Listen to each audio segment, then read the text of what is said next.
السلام علیکم۔ کیا اس کے ناول پہ آپ سب کو ویلکم۔ ایک خوبصورت ناول پیش کر رہے ہیں جس کا نام ہے اب کے برس۔ ناول کی رائٹر ہے متاہل تناوش۔ چلیے چلتے ہیں ناول کی جانب۔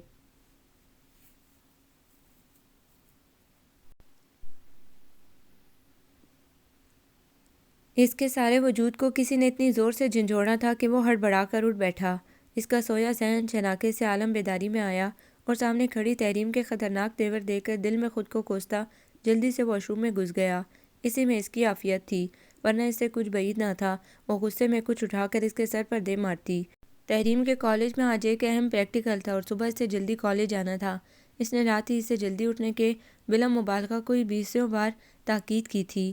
وہ اپنے موبائل پر 10 دفعہ ریمائنڈر اور کلاک الارم سیٹ کر کے سویا تھا، پھر نہ جانے اس کی آنکھ کیسے نہ کھلی۔ وہ دل میں جل تو جلال تو کا ورد کرتا واش روم سے نکلا، مگر وہ کڑے تیور لیے وہیں کھڑی تھی۔ اس کا لال ببو کا چہرہ اصفہان کا دل ہلا رہا تھا اور اسے نظر انداز کیے آئینے کے سامنے کھڑا ہو کر بال سلجھانے لگا۔ میں نے تمہیں رات کو کتنی دفعہ جلدی اٹھنے کی تاکید کی تھی، میری تاکید کا بھلا کوئی اثر ہوا تم پر؟ وہ غصے کو دباتی بھینچتی آواز میں اس پر دھیرے سے گرائی، مگر اس کی گراہٹ تایا جان نے سن لی تھی۔ تحریم بیٹا، اس پر آج تک باپ کی کسی بات کا کوئی رتی بھر اثر نہیں ہوا تو پھر بھلا تمہاری بات کا کیا خاک اثر ہونا ہے؟ تایا جان کے حساس کان اس کی آواز کیچ کر چکے تھے۔ اب اصفہان کی شامت یقینی تھی۔ وہ اسے قہر بار نگاہوں سے گھورتا، ہاتھ میں پکڑا برش بیڈ پر پٹکتا، موٹر بائیک کی چابی سائڈ ٹیبل سے اٹھا کر غصے سے پیر پٹکتا باہر نکل گیا۔ وہ شرمندہ ہو گئی۔ وہ دل میں خائف تیزی سے اس کے پیچھے باہر لپکی۔ برخوردار، کبھی اتنا غصہ نہ پڑنے پر کیا ہوتا تو آج بڑے بھائی کی طرح کسی اچھی پوسٹ پر ہوتے۔ تایا ابو نے آفس کے لیے تیار ناشتہ کرتے ہوئے سفیان کو دیکھ کر اس کی ملامت کی۔ تحریم تیزی سے باہر نکل گئی۔ اب تایا ابو کا کم از کم 8 گھنٹہ لیکچر لازمی تھا۔ اصفہان منہ پھلائے اسی کا منتظر تھا۔ وہ بائیک پر اس کے پیچھے بیٹھی تو اس نے بائیک کو فل اسپیڈ سے ہوا کے دوش پر چھوڑ دیا تھا۔ اس کے غصے سے تحریم کا دل سہما جا رہا تھا۔ اس پر مستزاد اس کی خفگی کا احساس تھا جو تحریم کو رہ رہ کر خفیف کر رہا تھا۔ وہ شرمندہ تھی۔ وہ نہ ایسی بات کہتی اور نہ اسے تایا جان سے ڈانٹ پھٹکار سننے کو ملتی۔ اسے بائیک کی اسپیڈ سے بھی ڈر لگ رہا تھا، لیکن وہ محض اس کے غصے کے پیش نظر اس کے کندھے اور بائیک کے پچھلے ہینڈل کو مضبوطی سے پکڑے سلامتی کی دعائیں مانگتی رہی۔ سوری۔ اصفہان نے کالج گیٹ کے سامنے بائیک روکی تو وہ شرمندگی سے اس سے معذرت کرنے لگی۔ فارورڈ مس تحریم، میں نے تم سے بدلہ لینے کی پوری کوشش کر لی، مگر تمہاری قسمت اچھی نکلی۔ وہ شوخی اور شرارت سے مسکراتے ہوئے بولا۔ اس پل تحریم کو فطرتاً کبھی تولا کبھی ماشا والا یہ شخص دل کے بے حد قریب محسوس ہوا۔ وہ ناسمجھی سے اسے گھورنے لگی۔ تم کیا سمجھتی ہو میں نے تمہیں معاف کر دیا تھا؟ میں نے فل اسپیڈ پر بائیک چلا کر تمہیں گرانے کی پوری کوشش کی تھی، مگر تم ڈھیٹ نکلی۔ اس نے محض اسے ستانے کے لیے بائیک کی رفتار تیز رکھی۔ اس کا مقصد محض اسے ڈرانا تھا، اسے گرانا نہیں۔ اس نے معافی مانگی تو دل خواہ مخواہ اسے ستانے کے لیے مچلنے لگا تھا۔ کیا؟ وہ مین روڈ پر تیز آواز میں دہاڑی تو وہ کھلکھلاتا ہوا آگے بڑھ گیا۔ تحریم کے لبوں پر مسکراہٹ پھیل گئی۔ اس کا اگلے روز ٹیسٹ تھا۔ وہ زور و شور سے ٹیسٹ کی تیاری کر رہی تھی۔ اصفہان نے اپنے کمرے میں اونچی آواز میں ڈیک آن کر لیا۔ وہ کانوں میں انگلیاں ٹھونسنے پڑھنے کی کوشش کرتی رہی، آخر ناکام ہو کر غسیلے تیور لیے ہوئے جا کر ڈیک آف کر دیا۔ اصفہان گانے کے بولوں پر سر دھن رہا تھا۔ اس نے چونک کر اسے دیکھا اور اس کے غصے کی پرواہ کیے بغیر ڈیک دوبارہ آن کر لیا۔ اصفہان، میرا صبح ٹیسٹ ہے۔ وہ زچ ہو گئی۔ جاؤ پڑھو، میں تمہیں روکا تو نہیں ہے؟ اصفہان نے بے نیازی سے آنکھیں موندے دونوں پیر ہلاتے ہوئے جواب دیا۔ انداز سراسر تپانے والا تھا۔ اس نے غصے سے ڈیک آف کر کے اس کا سوئچ پلگ پورٹ سے نکال دیا۔ اصفہان نے ایک جھٹکے سے آنکھیں کھولیں۔ پلیز۔ وہ دوبارہ ڈیک آن کرنے لگا تو وہ زچ سے ملتجی ہو گئی۔ سویٹ تحریم، یوں بات کیا کرو، ہر وقت مجھ پر رعب نہ جھاڑا کرو۔ اور اسے محبت پاش نگاہوں سے دیکھتا زیر لب مسکرا دیا۔ تحریم مطمئن سے اسے گھورنے لگی۔ یار، تم ابھی سے مجھ پہ اتنا رعب ڈالتی ہو، شادی کے بعد میرا کیا بنے گا؟ اصفہان نے نرمی سے محبت سے اس کی آنکھوں میں آنکھیں ڈال دی۔ وہ گڑبڑا گئی اور تیزی سے باہر جانے لگی۔ بدتمیز گدھا، وہ زیر لب بڑبڑائی۔ اس کی بڑبڑاہٹ اصفہان نے سنی۔ وہ لپک کر اس کی راہ میں حائل ہو گیا۔ ایک بیوی نے اپنے شوہر سے کہا، میں نے گدھوں پر ریسرچ کی ہے، وہ صرف اپنی گدھی کو دیکھتے ہیں۔ شوہر فوراً بولا، اسی لیے تو وہ گدھے کہلاتے ہیں۔ اصفہان نے محبت کی آنچ دیتے دھیمے لہجے میں اسے لطیفہ سنایا۔ وہ ہنس دی۔ لیکن تم کسی اور کو دیکھو تو صحیح، پھر میں تمہارا کیا حشر کرتی ہوں؟ تحریم نے اسے مصنوعی کڑے تیوروں سے وارن کیا۔ ہاں، کیا قسمت ہے اصفہان تیری بھی، کیا تو بھی گدھا کہلائے گا؟ اصفہان نے مصنوعی گہری سرد آہ بھرتے ہوئے خود کو مخاطب کیا اور مسکرا دیا۔ تحریم اس کی شرارت سمجھ کر ہنس دی۔ بالکل، تمہیں میری خاطر گدھا بننا پڑے گا۔ وہ جواباً شوخی سے اس پر وار کرتے ہوئے وہاں سے چلی گئی۔ اصفہان نے ڈیک پھر آن کر لیا، لیکن اس دفعہ اس نے شرافت سے آواز دھیمی کر لی تھی۔ تحریم اپنے کمرے میں آ کر ٹیسٹ یاد کرنے لگی۔ اسے ہمیشہ کی طرح کل بھی اچھے نمبرز لینا تھے۔ ڈرائنگ روم میں محفل جمی تھی۔ اس کے دونوں دوست آئے ہوئے تھے۔ ان تینوں کی اسکول سے دوستی تھی جو وقت کے ساتھ گہری ہوتی چلی گئی۔ وہ تینوں کافی عرصے بعد اکٹھے ہوئے تھے اور خوب انجوائے کر رہے تھے۔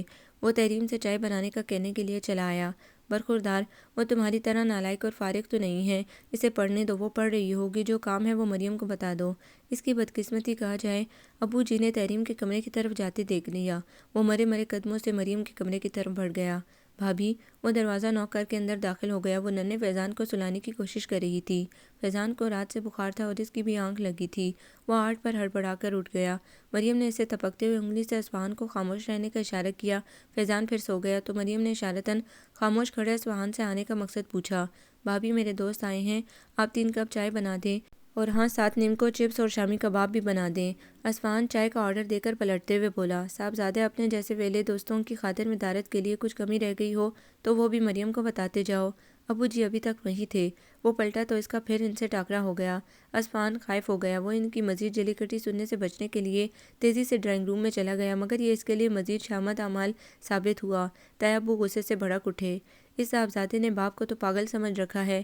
طاہر ابو نے اونچی آواز میں دل کی بھڑاس نکالی۔ ان کی آواز توصیف اور کامران نے بھی سن لی تھی۔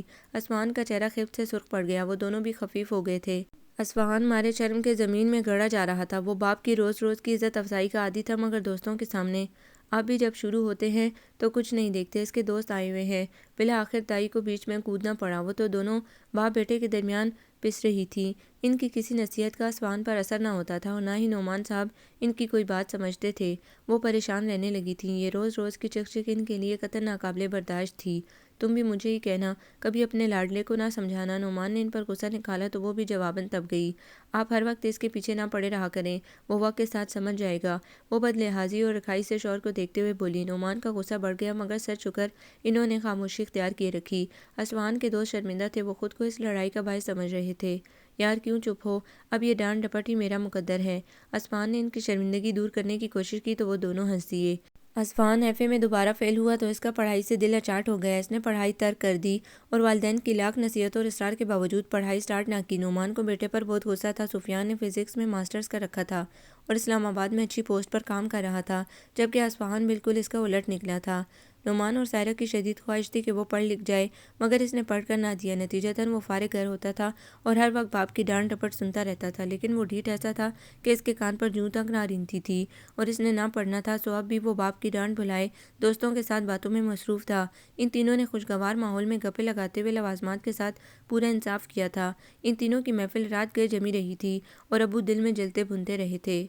وہ کالج سے لوٹی تو گھر میں خلاف معمول خاصی خاموشی تھی۔ اسے بھوک زوروں سے لگی تھی۔ وہ صبح بھی ناشتہ کیے بغیر کالج چلی گئی تھی۔ وہ یونیفارم چینج کیے بغیر کچن میں چلی آئی۔ مریم آپ ہی اشتہا انگیز کھانے بنا رہی تھی۔ اس روز ویکنڈ تھا اور سفیان بھائی نے اسلام آباد سے گھر آنا تھا۔ وہ انہی کے لیے کھانے تیار کر رہی تھی۔ آپ ہی کیا ہوا ہے؟ تحریم نے خاموشی محسوس کرتے ہوئے مریم سے پوچھا اور وہیں رکھی چھوٹی ڈائننگ ٹیبل پر بیٹھ گئی۔ ہونا کیا ہے؟ وہی طاہر ابو کا غصہ اور وہی اصفہان کی ضد۔ مریم نے کھانا اس کے سامنے رکھتے ہوئے جواب دیا۔ تحریم کی بھوک پلاؤ کی خوشبو سے بڑھ گئی۔ اس نے پلیٹ اپنے آگے سرکائی۔ طاہر ابو بھی اس بیچارے کے پیچھے پڑے رہتے ہیں۔ تحریم نے رائے کا اظہار کیا۔ اچھا جی، میں ابھی طاہر ابو سے کہہ دیتی ہوں کہ طاہر جان، تحریم کہہ رہی ہے آپ اس بیچارے کے پیچھے پڑے رہتے ہیں۔ مریم نے مصنوعی سنجیدگی سے کہتے ہوئے باہر گرا لی۔ نہیں نہیں، میرا یہ مطلب تھوڑی تھا۔ وہ بوکھلا کر وضاحت دینے لگی۔ مریم مسکراتی ہوئی اس کے سامنے بیٹھ گئی۔ تحریم، تم اسے سمجھاؤ، شاید وہ تمہاری بات ہی مان لے۔ مریم بہن کے لیے فکرمند رہتی تھی۔ اس کا اپنا مستقبل تو محفوظ تھا، لیکن وہ تحریم اور اصفہان کی پسندیدگی سے واقف تھی۔ اس کی پریشانی فطری تھی۔ تحریم نے پرسوچ انداز میں سر ہلایا۔ آپ یہ کہتے ہیں عورت کے لیے مرد کے دل کا رستہ معدے سے گزرتا ہے، جبھی تو سفیان بھائی آپ کے اتنے دیوانے ہیں۔ تحریم نے شگفتگی سے اسے چھیڑا۔ مریم کے چہرے پر سفیان کے ذکر پر گلال بکھر گیا۔ تحریم دلچسپی سے اسے دیکھے گئی۔ تم تو اصفہان کے دل تک پہنچ چکی ہو نا، بغیر کسی محنت کے، تو پھر تمہیں کیا فکر ہے؟ وہ گھر کے کسی کام کو ہاتھ نہ لگاتی تھی اور کالج سے آتی ہی پڑھائی میں جٹ جاتی تھی۔ ایسے لیکچررشپ کا شوق تھا اور وہ اپنے مقصد کے حصول کے لیے بہت محنت کر رہی تھی۔ مریم نے اسے محبت سے چھیڑا تو وہ احساس تفاخر سے مسکرا دی۔ مریم دل میں اس کی خوشیوں کی دعائیں مانگنے لگی۔ اصفہان کہاں ہے؟ تحریم نے اصفہان کے خالی کمرے میں جھانکتے ہوئے پوچھا تھا۔ وہ ابھی تھوڑی دیر پہلے باہر نکلا ہے، شاید دوستوں کی طرف نکل گیا ہو۔ وہ اکثر باپ کی ڈانٹ ڈپٹ سن کر دوستوں کی طرف نکل جاتا تھا۔ تحریم نے پرسوچ انداز میں گردن ہلا دی۔ رات کافی بیت چکی تھی، اصفہان کا دور دور تک کہیں نام و نشان تک نہ تھا۔ اس نے پہلے تو کبھی یوں نہ کیا تھا۔ وہ اکثر تایا کی ڈانٹ سے دل برداشتہ ہو کر دوستوں کی طرف نکل جاتا تھا، مگر چند گھنٹوں میں لوٹ آتا تھا۔ وہ کبھی بھی رات کو اتنی دیر تک گھر سے غائب نہ رہا تھا۔ تایا کو اس کی لاپرواہی پر شدید غصہ تھا، لیکن پھر وہ بھی اس کی طویل غیر حاضری پر پریشان ہو گئے تھے۔ گھڑی کی سوئیوں نے 12 کا الارم بجایا تو سبھی کی پریشانی انتہا کو پہنچ گئی۔ شہر کے حالات بھی مخدوش تھے۔ سفیان بھائی سرشام ہی گھر آ گئے تھے۔ تحریم کا دل دہلا جا رہا تھا۔ تائی نے پریشانی سے رونا شروع کر دیا تھا۔ مریم انہیں تسلی دیتے ہوئے خود بھی رونقی ہو گئی۔ تحریم کا دل بھی بھر بھر کر آ رہا تھا۔ بھائی اور تایا تفکر و اضطراب سے گھر میں صحن اور برآمدے کے چکر کاٹ رہے تھے۔ آپ جا کر اسے کہیں ڈھونڈے تو صحیح۔ تائی امی کی پریشانی حد سے سوا تھی۔ وہ روتے ہوئے تایا ابو کی منت کرنے لگی۔ ان کا نازک دل وسوسوں سے دہلا جا رہا تھا۔ وہ بچہ نہیں ہے جو کہیں گم ہو گیا ہو۔ تایا ابو چڑ گئے۔ ان کا غصہ بھی پریشانی میں ڈھل چکا تھا۔ وہ خود بہت پریشان تھے، مگر خود کو سنبھالے ہوئے تھے۔ اگر وہی ہمت ہار جاتے تو پھر ان سب کو کون حوصلہ دیتا؟ جوں جوں وقت گزر رہا تھا ان کی پریشانی بڑھ رہی تھی۔ ابو جان آپ بیٹھے، میں اسے کہیں ڈھونڈتا ہوں۔ سفیان بھائی نے تایا کو صحن میں رکھی کرسی پر بٹھا دیا۔ وہ اصفہان کے دوستوں سے بھی رابطہ کر چکا تھا۔ وہ دونوں لاعلم تھے۔ اصفہان سرے سے ان کی طرف گیا ہی نہ تھا اور اس نے اپنا موبائل بھی آف کر رکھا تھا۔ سفیان نے پھر اس کا نمبر ڈائل کیا تو اس کا نمبر ابھی تک آف تھا۔ ٹھک ٹھک گیٹ کو ہولے سے کسی نے بجایا تو سبھی چونک کر بند گیٹ کو دیکھنے لگے۔ سفیان نے بےتابی سے گیٹ کھول دیا۔ سامنے اصفہان کھڑا تھا۔ کہاں تھے تم؟ ہم سب تمہارے لیے کتنا پریشان ہیں، تمہیں اس بات کا کوئی احساس نہیں تھا؟ سفیان بھائی نے محبت بھری تشویش سے اسے وہیں لتاڑنا شروع کر دیا۔ وہ شرمندگی سے خاموش رہا۔ امی اس کے لیے بہت پریشان ہو رہی ہوں گی۔ اس سے پہلا خیال ماں کا آیا تھا۔ وہ بے قراری سے اندر آ گیا۔ سبھی اس کے انتظار میں جاگ رہے تھے۔ وہ شرمندگی سے نظریں چرا گیا۔ نعمان صاحب نے سکون بھری سانس لی اور اپنے کمرے میں چلے گئے۔ سوری امی۔ وہ شرمندہ سے سائرہ کے قریب بیٹھ گیا۔ وہ روئے جا رہی تھی۔ اصفہان نے ان کے آنسو پونچھے تو انہوں نے غصے سے اس کے ہاتھ جھٹک دیے۔ تجھے ماں کی اتنی فکر ہوتی تو اتنی دیر گھر سے غائب نہ رہتا۔ وہ روتے ہوئے اسے ملامت کرنے لگی۔ اس نے مجرموں کی طرح سر جھکا لیا۔ مریم اور سفیان خاموشی سے اپنے کمرے میں چلے گئے۔ تحریم اس کے لیے کھانا گرم کرنے کچن میں چلی گئی۔ وہ کچھ دیر بعد اصفہان کے لیے کھانا لے کر آئی تو سائرہ ابھی تک رو رہی تھی۔ تائی جان پلیز چپ کر جائیں۔ تحریم اصفہان کے سامنے کھانے کی ٹرے رکھ کر سائرہ کو تسلی دینے لگی۔ اصفہان نے صبح ناشتے کے بعد سارا دن کچھ نہ کھایا تھا۔ اسے زوروں کی بھوک لگی تھی۔ اس نے ممنونیت سے تحریم کو دیکھا جو امی کے آنسو صاف کر رہی تھی۔ تم اپنے نہیں تو کم از کم اس بچی کے مستقبل کی فکر ہی کر لو۔ سائرہ نے بیٹے کو ڈپٹا جو بے نیازی سے کھانا کھا رہا تھا۔ تحریم کا چہرہ اس ذکر پر حیا سے سرخ پڑ گیا۔ اصفہان سر جھکائے کھانا کھاتا رہا۔ مریم آپ ہی صحیح کہتی ہیں، مجھے اس سے بات کرنا ہوگی۔ تحریم نے اصفہان کے وجی چہرے کو دیکھتے ہوئے سوچا۔ تائی امی بیٹے کی لاپرواہی اور بے نیازی پر جلتی کڑتی اپنے کمرے میں چلی گئی۔ فیضان کا بخار اترا تو اصفہان کو بخار نے گھیر لیا۔ سفیان بھائی چھٹیاں گزار کر جا چکے تھے۔ اصفہان منہ سر لپیٹے اپنے کمرے میں لیٹا تھا۔ اس کا سر درد سے بوجھل تھا۔ اسے چائے کی شدید طلب ہونے لگی، لیکن وہ خود میں اٹھنے کی ہمت نہ پاتا تھا۔ وہ کسی کو آواز دینا چاہتا تھا کہ تحریم چائے لیے خود چلی آئی۔ Thanks sweetheart. اصفہان نے ادائے دلربائی سے سر کے اشارے سے شکریہ ادا کیا۔ تحریم اپنا مگ تھامے اس کے قریب بیٹھ کر گھونٹ پڑنے لگی۔ اصفہان نے اس کی سنجیدگی نوٹ کر لی تھی۔ اصفہان تم سنجیدگی سے اپنے مستقبل کے لائحہ عمل کیوں نہیں ترتیب دیتے ہو؟ تحریم نے بالآخر اپنی خاموشی توڑی۔ وہ گہرا سانس بھر کے رہ گیا۔ یہ اس کے بس میں نہ تھا۔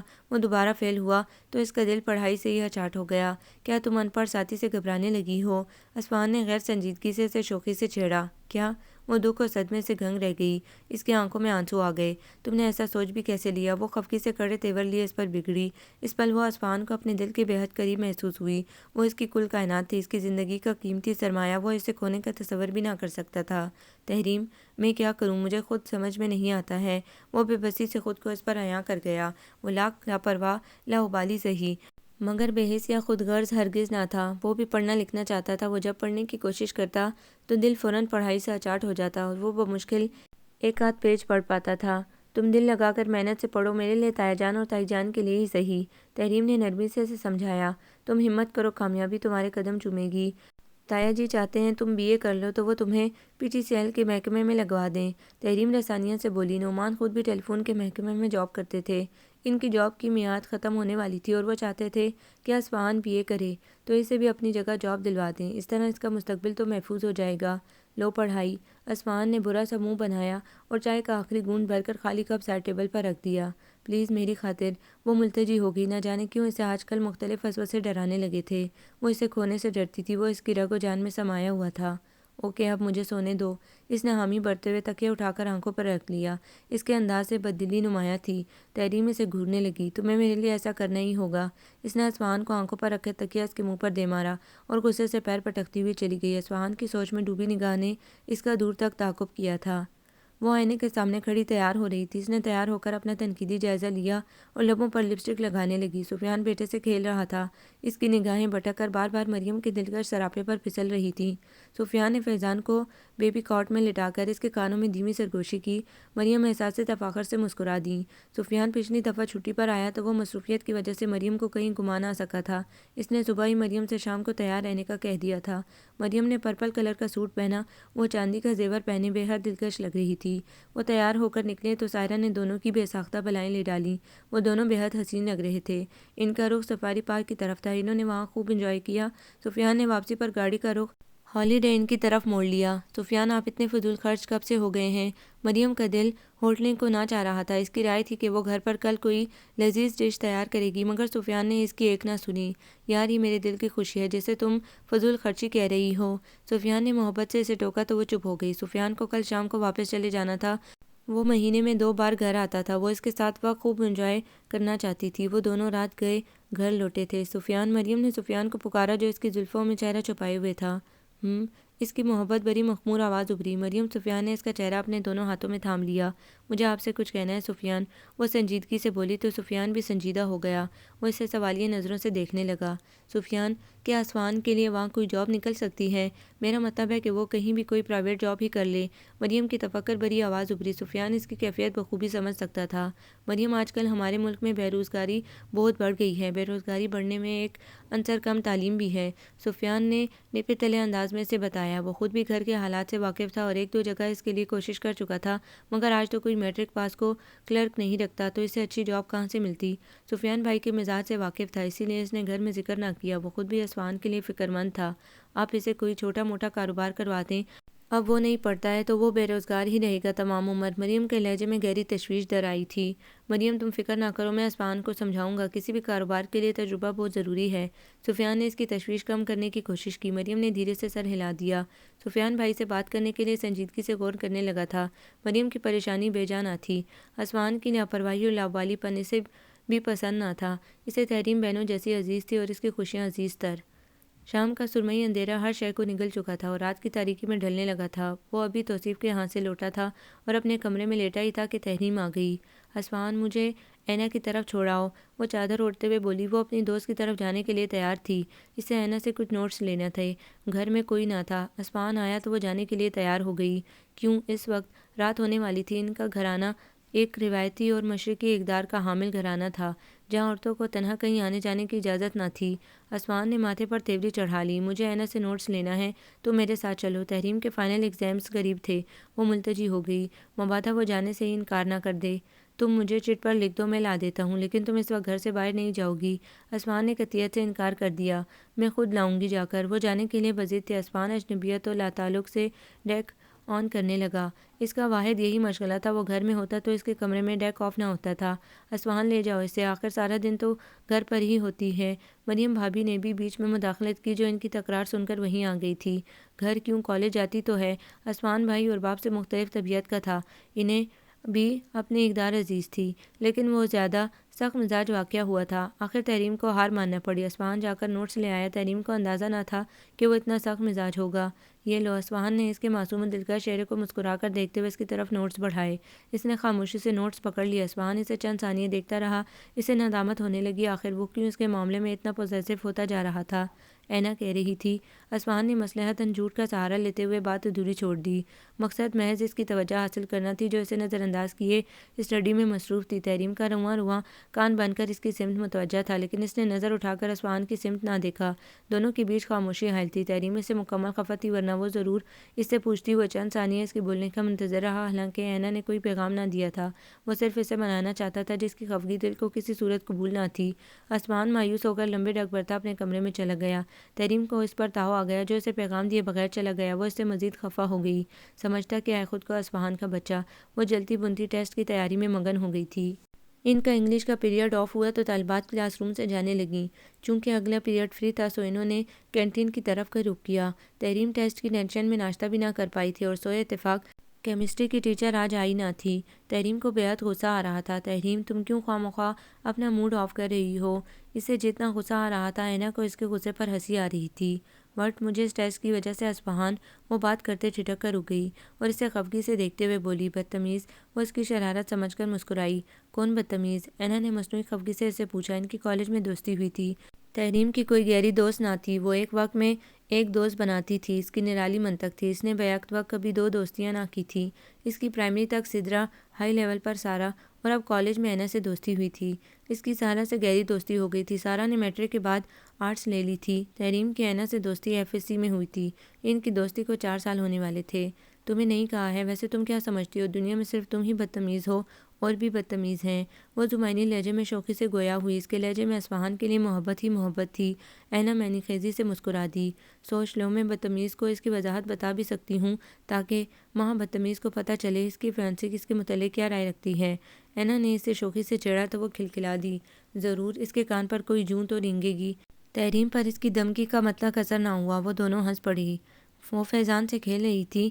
مریم نہانے گئی تھی۔ وہ فیضان کے نرم و ملائم گالوں پر ہولے سے چٹکی پڑتی تو وہ سنجیدگی اور معصومیت سے خالہ کو گھورنے لگتا۔ تمہارا کیوں بچے کو رلانے کا ارادہ ہے؟ اصفہان اس کی ناراضگی نہ سہ سکتا تھا۔ تحریم اس سے چند روز سے قطع کلامی کیے ہوئے تھی۔ تحریم اس کی بات نظر انداز کیے فیضان کے گال پر نرمی سے چٹکی بھرنے لگی۔ فیضان کے ضبط کا پارا ختم ہو چکا تھا یا شاید وہ چاچو کی ہمدردی پر پھیل گیا تھا۔ اس نے باں باں کر کے رونا شروع کر دیا۔ تحریم بوکھلا گئی۔ اصفہان کی ہنسی چھوٹ گئی۔ تحریم فیضان کو گود میں اٹھا کر اسے چپ کروانے کے لیے ٹہلنے لگی مگر وہ خاموش نہ ہوا۔ فیضان روتے ہوئے بار بار بازو اصفہان کی طرف بڑھانے لگا۔ تحریم ہر بار اس کے بازو پکڑ کر نیچے کر دیتی مگر فیضان صاحب کا خاموش ہونے کا موڈ نہ بن رہا تھا۔ اس کی ریڑھ مزید اونچی ہو گئی۔ اصفہان نے آگے بڑھ کر اسے گود میں لے لیا۔ تحریم نے شرافت سے اسے فیضان دے دیا۔ تم اپنے بچے کیسے چپ کرواؤ گی؟ اصفہان نے شوخی سے سرگوشی کی۔ تحریم کے چہرے پر حیا کے رنگ بکھر گئے۔ وہ اسے گور بھی نہ سکی۔ اس کی پلکوں کی چلمن اٹھانا باری ہو گیا۔ اصفہان دم بخود اسے دیکھے گیا۔ سوری تحریم، مجھے خود نہیں اندازہ ہے کہ میں تمہارے معاملے میں اتنا پوزیسو کیوں ہوں۔ وہ جانے لگی تو اصفہان نے اس کا ہاتھ تھام کر روک لیا۔ اس نے سنجیدہ صورت بنائے اصفہان کو دیکھا جو بے بسی سے خود کو اس پر عیاں کر رہا تھا۔ تحریم کا دل مان سے بھر گیا۔ سوری کس بات کی؟ تحریم کا دل خواہ مخواہ سے ستانے کو چاہنے لگا تھا۔ وہ مصنوعی خفگی سے بولی، حالانکہ اس کی ایک معذرت نے تحریم کی ساری خفگی اور غصہ ختم کر دیا تھا۔ تمہیں ساتھ لے جانے میں کوئی حرج نہیں تھا مگر میں کیا کروں؟ میرا بس چلے تو تمہیں گھر سے نکلنے نہ دوں۔ میرا دل چاہتا ہے تمہیں میرے علاوہ کوئی نہ دیکھے۔ وہ سنجیدگی اور رسانیت سے گمبھیر آواز میں اسے منانے لگا۔ تحریم کو اس کی محبت نے مغرور بنا دیا تھا۔ اسے اس کی پرواہ تھی، وہ اس سے بے لوث محبت کرتا تھا۔ تحریم کو اصفہان کی چاہت نے معتبر بنا دیا تھا۔ کیا بہت خفا ہو مجھ سے؟ وہ تحریم کی خاموشی اور حیا کو خفگی اور گریز سمجھ کر بے قرار ہو گیا تھا۔ میں تم سے خفا نہیں ہو سکتی، بس ذرا تم پہ غصہ تھا۔ وہ شرارت سے فیضان کے گال پر چٹکی بھر کے چپاک سے باہر نکل گئی۔ فیضان نے یوں منہ بسور کر سر چاچو کے کندھے سے ٹکا لیا جیسے اسے خالہ کی بے تکلفی ایک آنکھ نہ بائی ہو۔ اصفہان کے لبوں پر جاندار مسکراہٹ آ ٹھہری تھی۔ نعمان اور فرقان 2 بھائی تھے۔ نعمان اور فرقان کو 2 بیٹیوں سے اللہ نے نوازا تھا۔ فرقان اور صبیہ کا ایک روڈ ایکسیڈنٹ میں انتقال ہو گیا۔ نعمان کی تو دنیا اندھیر ہو گئی۔ انہوں نے اپنی دونوں بھتیجیوں کو اپنے بچوں کی طرح پالا پوسا تھا۔ سائرہ بھی بہت محبت کرنے والی اور نرم دل خاتون تھیں۔ انہوں نے کبھی مریم اور تحریم کو ماں کی کمی محسوس نہ ہونے دی تھی۔ سفیان مریم سے 2 سال بڑا تھا۔ وہ جوں ہی برسر روزگار ہوا انہوں نے سفیان اور مریم کی شادی کر دی۔ مریم ماسٹرز کے پیپرز دے کر فارغ ہی ہوئی تھی کہ گھر میں شادی کا شور اٹھ گیا۔ ان کی شادی کے ساتھ ہی اصفہان اور تحریم کی منگنی بھی کر دی گئی۔ اصفہان ان دنوں میٹرک جبکہ تحریم 7ویں کلاس میں تھی۔ مریم بھی اس رشتے پر بہت خوش تھی، یوں اس کی بہن اس کی نظروں کے سامنے رہتی۔ اصفہان ایف اے کے ایگزامز میں انگلش میں فیل ہوا تو اس نے پھر پیپرز دیے اور دوبارہ فیل ہو گیا۔ اصفہان کا دل پڑھائی سے ہی اچاٹ ہو گیا تھا۔ اس نے مزید پڑھائی کا سلسلہ منقطع کر دیا تھا جبکہ تحریم ہر ایگزامز میں شاندار نمبرز سے کامیاب ہوتی رہی اور اگلے 2 ماہ میں اس کی بی ایس سی کے فائنل ایگزامز متوقع تھے۔ نعمان کی خواہش تھی کہ وہ بھی تحریم کی طرح پڑھ لکھ جائے۔ وہ ٹیلی فون کے محکمے میں بہترین پوسٹ پر تعینات تھے۔ انہوں نے اصفہان کی پڑھائی سے بددلی بام کر اسے جیسے تیسے ایف اے کلیئر کرنے کو بھی کہا مگر اس نے ایک نہ مانی۔ وہ سارا دن گھر پر یار دوستوں میں گزار دیتا تھا۔ نعمان نے اسے قطع کلامی بھی کر کے دیکھ لی لیکن اس نے نہ پڑھنا تھا سو وہ نہ پڑھا۔ سائرہ اس کے لیے متفکر رہتی تھی لیکن اسے کسی کی پرواہ نہ رہی تھی۔ وہ اپنی زندگی میں مست تھا۔ تحریم کے فائنل ایگزامز کی ڈیٹ شیٹ آ گئی تھی۔ وہ دن رات پڑھائی میں جتی رہتی تھی۔ وہ اپنا شاندار اکیڈمک ریکارڈ برقرار رکھنا چاہتی تھی۔ وقت کے ساتھ اس کا لیکچررشپ کا شوق جنون کا روپ دھار چکا تھا۔ اس کا 2 روز بعد فزکس کا پیپر تھا اور اس کی تیاری کر رہی تھی۔ اسفہان کے دوست آئے ہوئے تھے اور حسب معمول ڈرائنگ روم میں شور سا تھا۔ تحریم بار بار ڈسٹرب ہو رہی تھی۔ اسے ان کا شور زج کر رہا تھا۔ وہ غصے سے کتاب چھوڑ کر اپنے کمرے سے باہر آ گئی۔ اس نے پڑھنے کا ارادہ موقوف کر دیا تھا۔ وہ کچن میں اپنے لیے چائے بنانے لگی۔ تحریم پلیز 3 کپ اور۔ اسفہان دروازے سے ہی شاہی فرمان جاری کر کے پلٹ گیا۔ اس نے جلتے بنتے ہوئے چائے بڑھا لی اور انہیں چائے دے کر برآمدے میں کرسی پر بیٹھ کر خود بھی چائے پینے لگی۔ کیا ہوا تحریم؟ اس نے خود کو ریلیکس کرنے کے لیے ڈھیلے انداز میں سر بیگ سے ٹکا لیا اور اپنا ماتھا نرمی سے رگڑنے لگی۔ تائی امی نے دیکھا تو انہوں نے فوراً تفکر سے پوچھ لیا، ہونا کیا ہے؟ کبھی اپنے صاحبزادی کو بھی سمجھا لیا کرو، اس کا پرسوں پیپر ہے اور وہ شور مچا رہا ہے۔ جواب تحریم کی بجائے نعمان صاحب نے دیا تھا جو ابھی آفس سے آئے تھے۔ تحریم اپنی جگہ چور بن گئی۔ سائرہ نے بھی خاموشی میں عافیت سمجھی۔ وہ بھی نعمان کے طنز و طعنوں کی عادی ہو گئی تھی۔ نعمان کی عادت تھی وہ غصے میں ہوتے تو وہ اسفہان کا نام لینے کے بجائے اسے صاحبزادہ کہہ کر پکارتے تھے۔ اسے سمجھاؤ، اس نے اپنا مستقبل تو تباہ کر ہی لیا ہے، دوسروں کا مستقبل تو نہ خراب کرے۔ نعمان نے سائرہ کو خاموشی سے پلٹتے دیکھا تو بیوی پر غصہ کرنے لگے۔ تحریم چائے ختم کر کے اپنے کمرے میں چلی گئی۔ اسے پہلی دفعہ اسفہان کی لاپرواہی پر گہری تشویش ہونے لگی تھی۔ میں اس سے بات کروں گی۔ سائرہ نے نرمی سے شوہر کا غصہ کم کرنا چاہا تھا۔ وہ بھی اسفہان کی وجہ سے پریشان رہنے لگی تھی۔ اسے صرف بات نہیں کرنی ہے بلکہ اسے سمجھانا ہے وہ سنجیدگی سے کوئی فیصلہ کرے۔ اگر اسے نہیں پڑھنا تو کسی کام دھندے سے لگے۔ وہ یوں کب تک فارغ رہے گا؟ انہوں نے قطعیت بھرے لہجے میں دو ٹوک بات کی۔ سائرہ نے اس بات میں گردن ہلا دی۔ جلتے کرتے اپنے کمرے میں چلے گئے۔ وہ جتنی دیر یہاں رہتے ان کا بی پی ہائی رہنا تھا۔ انہوں نے دل میں فیصلہ کر لیا کہ وہ گھر میں آئندہ نالائق بیٹے کے نالائق دوستوں کو نہ گھسنے دیں گے۔ اسفہان ان کے فیصلے سے لاعلم دوستوں کے ساتھ خوش گپیاں لگا رہا تھا جو اسی طرح دوستوں کی محفل میں سارا وقت گزارتے تھے۔ وہ گھر آیا تو نعمان صاحب خلاف معمول اسی کے منتظر تھے۔ ان کے ایک کلی کو ہارٹ اٹیک ہوا تھا اور وہ ہاسپٹل میں ایڈمٹ تھے۔ انہیں اپنے کلی کی عیادت کے لیے ہاسپٹل جانا تھا۔ اسفہان کہاں ہے؟ انہوں نے آتے ہی اسفہان کے متعلق سائرہ سے پوچھا۔ سائرہ نماز پڑھ رہی تھی۔ مریم ان کے لیے کھانا لے آئی۔ وہ توصیف کی طرف گیا ہے، انہوں نے سہمے لہجے میں جواب دیا۔ نعمان انہیں ڈانٹتے وقت بہو کی موجودگی کا بھی لحاظ نہ کرتے تھے۔ بیٹا تم اسے فون کر کے گھر بلواؤ۔ نعمان نے نرمی سے مریم کو تاکید کی اور کھانا کھانے لگے۔ مریم نے اسے فوراً فون کر کے گھر آنے کو کہا تھا۔ وہ 10 منٹ بعد گھر تھا۔ تم بائک باہر نکالو، میرے ایک کلی کی طبیعت ٹھیک نہیں ہے، اس کی عیادت کو ہاسپٹل جانا ہے۔ اسفہان آیا تو وہ اس کے ساتھ ہاسپٹل چلے گئے۔ ان کی واپسی شام کو ہوئی تھی۔ اسفہان نے باپ کی موجودگی میں گھر سے باہر جانے سے گریز کیا اور اپنے کمرے میں چلا گیا۔ اسفہان وہ غنودگی میں تھا کہ سائرہ چلی آئی۔ وہ سیدھا ہو گیا۔ بیٹا تم سنجیدگی سے کوئی فیصلہ کر لو۔ سائرہ نے اسے دو ٹوک بات کی۔ وہ خاموش رہا۔ سائرہ چڑ گئی۔ خاموشی کسی مسئلے کا حل نہیں ہوتی ہے۔ تم نے نہیں پڑھنا ہے تو نہ پڑھو، مگر کوئی کام دھندہ تو کرو۔ تمہارے ابو کا تمہارا فارغ اور آوارہ پھرنا بالکل پسند نہیں ہے۔ سائرہ نے نرمی سے اسے سمجھایا۔ امی انہیں تو شاید میں ہی ناپسند ہوں۔ اس کے لہجے میں باپ کے لیے تنفر تھا۔ وہ لمحہ بھر کے لیے سناٹے میں رہ گئیں۔ انہیں اسی بات کا دھڑکا تھا۔ نہیں بیٹا، بھلا والدین اولاد سے نفرت کر سکتے ہیں؟ انہوں نے نرمی اور محبت سے اس کے بال سہلائے۔ انہیں اس پل اسفہان پر غصہ بھی آ رہا تھا، لیکن اگر وہ بھی غصہ یا ڈانٹ ڈپٹ شروع کر دیتی تو اس کے دل میں یقیناً باپ کے خلاف اندر کدورت بھر جاتی۔ دیکھو بیٹا تم کوئی نوکری کر لو۔ سائرہ نے رسانیت سے اسے سمجھایا تھا۔ امی میں نوکری نہیں، کوئی بزنس کرنا چاہتا ہوں۔ اسفہان نے انہیں اپنا فیصلہ سنایا تو ان کا دل بے ساختہ اسے دو ہاتھ جڑنے کو چاہا تھا۔ وہ ایک مڈل کلاس فیملی تھی۔ سفیان اور نعمان ملازمت کرتے تھے اور وہ بزنس کی خواہش رکھتا تھا، جیسے کسی لینڈ لارڈ گھرانے کا سپوت ہو۔ بیٹا بزنس کے لیے تو کثیر سرمایہ چاہیے ہوگا۔ سائرہ نے تحمل کا دامن نہ چھوڑا تھا۔ امی آپ مجھے بھیا اور ابو سے 3-4 لاکھ لے دیں، میں بزنس کروں گا۔ اسفہان ان کی بات نہ سمجھ سکا تھا یا شاید وہ سمجھنا نہ چاہتا تھا۔ سائرہ کو تحمل کا دامن چھوٹتا محسوس ہونے لگا۔ وہ 3-4 لاکھ یوں مانگ رہا تھا جیسے 3-4 ہزار مانگ رہا ہو۔ بیٹا تم جو بزنس کرنا چاہتے ہو پہلے اس کا تجربہ حاصل کر لو، میں تمہارے ابو سے بات کر لوں گی۔ انہوں نے اس کی فضول ضد سے زچ ہو کر اٹھتے ہوئے کہا۔ امی کا مشورہ اسے پسند آیا تھا۔ وہ کچھ غلط نہ کہہ رہی تھی۔ تحریم کے ایگزامز ختم ہو گئے تو وہ فارغ گھر پر بور ہونے لگی۔ اس کی روٹین لائف بدل گئی تھی۔ وہ دن چڑھے تک سوئی رہتی، 11 بجے ناشتہ کرتی، کبھی دل چاہا تو آپی کے ساتھ گھر کے کام کاج میں ہاتھ بٹا دیا، ورنہ وہ اسفہان کے کمرے میں گھسی اس کے میوزک کلیکشن سے لطف اندوز ہوتی رہتی۔ اس روز وہ سخت بور ہو رہی تھی۔ وہ صبح بھی معمول سے لیٹ اٹھی تھی۔ اس کا دل جلد ہی میوزک سے بھر گیا۔ وہ کچن میں آپی کا ہاتھ بٹانے لگی، مگر اس کی بوریت نہ دور ہو سکی۔ تمہاری طبیعت تو ٹھیک ہے نا؟ اس پر سستی سے چھائی ہوئی تھی۔ اس نے کسل مندی سے جمائی لی، یوں مریم آپی پوچھے بنا نہ رہ سکی تھی۔ طبیعت تو ٹھیک ہے، بس بوریت ہو رہی ہے مجھے، تحریم نے دوسری جمائی روکتے ہوئے جواب دیا۔ پتہ نہیں اصفہان کیسے فارغ وقت گزار لیتا ہے، اسے نہ پڑھنے کا خیال آتا ہے اور نہ کسی نوکری کا۔ تحریم اپنی رو میں مریم سے مخاطب تھی، وہ ہنس دی۔ مریم سے چائے کی فرمائش کرنے کے لیے اندر آتا اصفہان خفگی سے دروازے سے ہی پلٹ گیا۔ تحریم نے آہٹ پر سر اٹھایا تو اسے اصفہان جاتا دکھائی دیا۔ اس نے یقیناً بات سن لی تھی، وہ پھرتی سے اس کے پیچھے لپکی۔ اصفہان، وہ اسے پکارتی اس کے پیچھے پیچھے تھی۔ اصفہان بنا کوئی جواب دیے اور بنا رکے تیزی سے گیٹ پار کر گیا۔ تحریم دھندلائی آنکھوں سے اس کے نقش پا کو گھورتی رہی۔ اس نے محض یوں ہی بات کی تھی، اصفہان جا چکا تھا۔ اس کی ناراضگی کا احساس تحریم کو دھیرے دھیرے ڈستا جا رہا تھا۔ وہ تینوں توصیف کے گھر جمع تھے۔ توصیف کو جاب مل گئی تھی اور اس نے اسی خوشی میں انہیں ٹریٹ دی تھی۔ توصیف نے چند ماہ قبل انٹر کا ایگزامز دیا اور غیر متوقع طور پر کامیاب ہو گیا تھا۔ اسے اپنے ماموں کے توسط سے ایک میڈیکل کمپنی میں سیلز مین کی جاب مل گئی تھی۔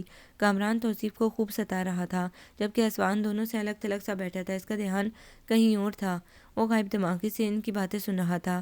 اسے کیا ہوا ہے؟ اپنی نوک جھونک میں مگن کامران نے اس کی لاعلمی سے کندھے اچکا دیے۔ کامران نے سوچوں میں گم اصفہان کی آنکھوں کے سامنے انگلیاں نچائیں تو وہ ہوش میں آ گیا۔ خیریت یار؟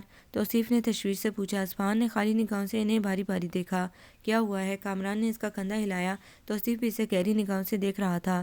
کچھ نہیں، ویسے ہی ذرا۔ وہ انہیں ٹالنے کی کوشش کرنے لگا تو کامران نے اسے ٹوک دیا۔ کیا تحریم نے کچھ کہا ہے؟ وہ دونوں اس کے گہرے دوست تھے اور اس کے اندر فوراً جھانک لیتے تھے۔ وہ گہرا سانس بھر کر رہ گیا۔ کوئی بہانہ کرنا بیکار تھا، وہ لب کچل کر رہ گیا۔ اس نے ہنکارا بھرنے پر اکتفا کرتے ہوئے خاموشی اختیار کر لی۔ اب کچھ منہ سے بھی پھوٹو۔ توصیف اس کی طوالت پکڑتی خاموشی سے اکتا گیا تھا۔ مجھے سمجھ نہیں آتی ہے میں کیا کروں۔ وہ اپنی ذات میں بےحد الجھا ہوا تھا۔ اس نے انہیں تحریم کی بات بتا دی۔ کمرے میں چند لمحے خاموشی رہی، جیسے توصیف کی سنجیدہ آواز نے توڑا۔ سنو، تم دونوں میری کسی بات کا غلط مطلب نہیں لینا یار۔ توصیف نے تمہید باندھتے ہوئے لمحہ بھر کو توقف کیا۔ ہم کو میٹرک کیے 7-8 سال ہونے والے ہیں۔ ہمارے کلاس فیلوز اپنی تعلیم مکمل کر کے پریکٹیکل لائف میں قدم رکھ چکے ہیں، جبکہ ہم ابھی انٹر ہی نہ کر پائے ہیں۔ تم دونوں نے نہیں پڑھنا نہ پڑھو، مگر اب پریکٹیکل لائف کا آغاز کر دو۔ توصیف نے بردباری سے انہیں راہ سجائی۔ کامران اور اصفہان پہلی بار سنجیدگی سے اس پہلو پر غور کرنے لگے تھے۔ اصفہان نے ذاتی طور پر امتحان کی تیاری کا آغاز کر دیا تھا۔ وہ دوستوں کی محفل چھوڑ کر سارا دن اپنے کمرے میں گھسا رہتا تھا۔ سائرہ اور نعمان کے اطمینان کے لیے یہی بہت تھا کہ وہ اپنے آوارہ دوستوں کی محفلیں چھوڑ چکا تھا اور اکثر گھر ہی پایا جاتا تھا۔ اس نے ساتھ نوکری کی تلاش بھی شروع کر دی تھی۔ اس کے ہوش جلدی ٹھکانے آ گئے۔ اس نے سنجیدگی سے کسی کے کہے بنا تعلیم سے ٹوٹا ناتا جوڑ لیا تھا۔ اس کی تحریم سے بات چیت بند تھی، وہ اس کا سامنا کم ہی کرتا تھا، بلکہ وہ گھر میں کسی سے بھی بغیر ضرورت کے بات نہ کرتا تھا۔ وہ سرتاپا بدل گیا تھا۔ شمع قسمت، اسے ایک فوڈ اسپاٹ پر جلد جاب مل گئی۔ وہ آئس کریم اور چکن برگر کا بزنس سٹارٹ کرنا چاہتا تھا، لیکن اس کے پاس نہ سرمایہ تھا اور نہ ہی تجربہ۔ اس سے جاب ملی تو اس نے اگلے روز سے ہی کام پر جانے کا فیصلہ کر لیا۔ ابو جی، مجھے ایک فوڈ اسپاٹ پر جاب مل گئی ہے، میں کل سے جاب سٹارٹ کر رہا ہوں۔ اس نے ڈنر کرتے ہوئے نعمان کو آگاہ کیا۔ انہیں بھلا کیا اعتراض ہو سکتا تھا؟ وہ بے حد خوش تھے۔ انہیں اس کی تنخواہ سے بھی غرض نہ تھی۔ ان کے اطمینان کے لیے یہی بہت تھا کہ وہ رفتہ رفتہ اپنی ذمہ داریاں سمجھنے لگا تھا۔ ابو نے اسے اجازت دے دی تھی۔ سائرہ نے محبت بھری مسرت سے اس کا سر ماتھا چوم لیا تھا۔ تحریم اس کی خفگی دل پہ محسوس کر رہی تھی۔ اس نے تائی امی کے سینے میں منہ چھپائے اصفہان کو دیکھا، جو اسے یکسر نظر انداز کیے تائی سے اپنے لاڈ اٹھوا رہا تھا۔ ابو سونے کے لیے چلے گئے۔ مریم برتن سمیٹنے لگی۔ تحریم کا دل بھر بھر کر آ رہا تھا۔ وہ لمبے لمبے ڈگ پڑتی اپنے کمرے میں چلی گئی۔ اصفہان کے لبوں پر مسکراہٹ مچل گئی۔ اس کے تصور میں منہ پھلائے تحریم کا سراپا جھلملانے لگا تو اس کی مسکراہٹ گہری ہو گئی۔ گھڑی کی سوئیاں 11:15 بجا رہی تھی۔ اصفہان ابھی گھر نہ آیا تھا۔ اس کی ڈیوٹی دوپہر 1 بجے سے رات 11 بجے تک ہوتی تھی۔ وہ 11:15 بجے تک گھر آ جاتا تھا۔ ویکینڈ تھا، سفیان بھائی بھی گھر آئے ہوئے تھے۔ تائی اور تایا جی سو چکے تھے۔ مریم اور سفیان بھی اس کے انتظار میں جاگ رہے تھے۔ گھڑی نے 12:15 بجائے تو مریم کو فکر و تشویش نے گھیر لیا۔ تحریم دیر سویر تو ہو ہی جاتی ہے، وہ آ جائے گا، تم بے فکر رہو۔ تحریم کا اضطراب دھیرے دھیرے بڑھتا جا رہا تھا۔ سفیان بھائی نے اسے تسلی دی، مگر تحریم کے دل کو قرار نہ تھا۔ وہ وقت گزرنے کے ساتھ پریشان ہو رہی تھی۔ اصفہان نے پچھلے ہفتے اپنی پرانی بائک بیچ کر نئی بائک خریدی تھی۔ 2 روز قبل ان کی کالونی میں موٹر سائیکل چھیننے کی واردات میں نوجوان کو قتل کر دیا گیا تھا۔ وہ فکر و تشویش سے رونقی ان کی سلامتی کی دعائیں مانگتے ہوئے صحن میں چکراتی پھر رہی تھی۔ گھڑی نے 1:45 بجائے تو اس کی ہمت جواب دے گئی۔ وہ صحن میں فرش پر بیٹھ کر دونوں گھٹنوں میں منہ چھپائے رونے لگی۔ اسی لمحے گیٹ پر مخصوص دستک ابھری۔ اس نے ایک جھٹکے سے اٹھ کر بنا پوچھے دروازہ کھول دیا۔ اصفہان نے بائک اندر لا کر کھڑی کر دی۔ وہ خاصا تھکا ہوا لگ رہا تھا۔ تحریم آنسو بھری آنکھوں سے اسے دیکھنے لگی۔ اصفہان کو بھوک لگی، وہ کچن میں چلا گیا۔ تحریم کا نازک دل ٹوٹ گیا۔ وہ دروازہ بند کر کے بجھے دل سے وہیں آ بیٹھی جہاں وہ کچھ دیر پہلے بیٹھی تھی۔ اسوان کھانا کھا کر اپنے کمرے میں جانے لگا تو تحریم کو صحن میں بیٹھا دیکھ کر ٹھٹک کر رک گیا۔ وہ چند ثانیے اس کو دیکھتا رہا، وہ رو رہی تھی۔ وہ چھوٹے قدم اٹھاتا اس کے سامنے پنجوں کے بل آ بیٹھا۔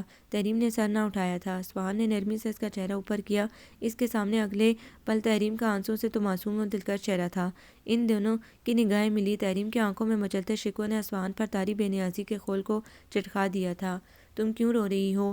اسوان نے اس کے آنسو پوچھتے ہوئے نرمی سے استفسار کیا۔ وہ اس نرم و محبت بھرے لہجے کو سننے کے لیے کئی روز سے ترس رہی تھی۔ اس کے آنسوں میں شدت آ گئی۔ تمہیں مجھ سے کوئی غرض رہی کب ہے جو میرے آنسوں کی پرواہ کرو؟